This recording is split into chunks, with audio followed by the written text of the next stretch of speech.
We're back. And man, I'm out of breath. Why am I out of breath? Because I'm using my respiratory system a lot right now. Running all around doing all these crazy videos for you guys. Whew, whew, whew. Now, what's the respiratory system? Glad you asked, Bones. You don't seem to be breathing very hard. The respiratory system is your breathing system. Simple as that. It's how you breathe. Okay? Now, your respiratory system takes in oxygen and gets rid of carbon dioxide and water. So take in oxygen, get rid of carbon dioxide and water.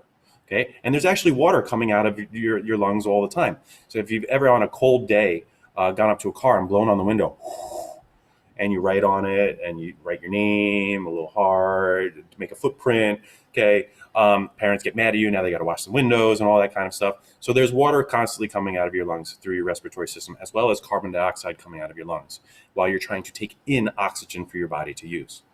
Now, there's a couple different parts of your respiratory system that you have to know, okay? First of all, your nose and your mouth are part of your respiratory system, and you breathe in through them. So the oxygen, you're taking air and oxygen into there. Then it's going down something called your trachea, okay? Your trachea is your windpipe, all right? So the air goes down your trachea, and then it spreads out into your two lungs, but it goes through something first. They're called bronchi, okay? So you breathe in through your nose and mouth, goes down your trachea or your windpipe, and then spreads out into your lungs. It's like these two tree branches that go out into your lungs, and those are called bronchi. Now, you may have heard the term bronchitis, and you may have gotten bronchitis before.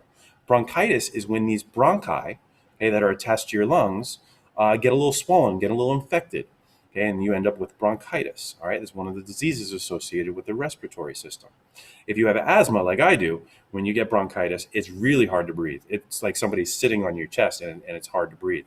But that's exactly what's going on when you get bronchitis, because these bronchi, which attach your windpipe to your lungs, okay, gets a little infected. Now, your lungs, believe it or not, are like two empty balloons, okay? They don't have any muscle in them. They're just deflated balloons that fill up with air and deflate with air, but not on their own. They use something called a diaphragm. A diaphragm is a muscle underneath your ribs, okay? You can see it here, here, and here. This is what controls what goes in and out of your lungs, what inflates your lungs and deflates your lungs. So if you've ever been hit in the stomach before, punched in the stomach, playing football and get hit, or soccer ball hit in the stomach, you lose your breath.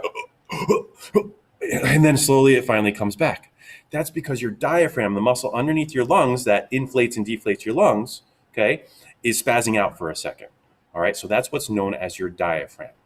So your respiratory system, also known as your breathing system, okay, involves taking in air into the lungs that your diaphragm is inflating and deflating. All right. And that's really all there is to your respiratory system. That oxygen gets absorbed through your lungs. Okay. It goes through your lungs into your bloodstream for it to go through the rest of your body. And then your lungs help breathe out that carbon dioxide and excess water that you don't need. Your breathing system, respiratory system. Miss your lungs, Bones? Yeah. At least you don't get winded.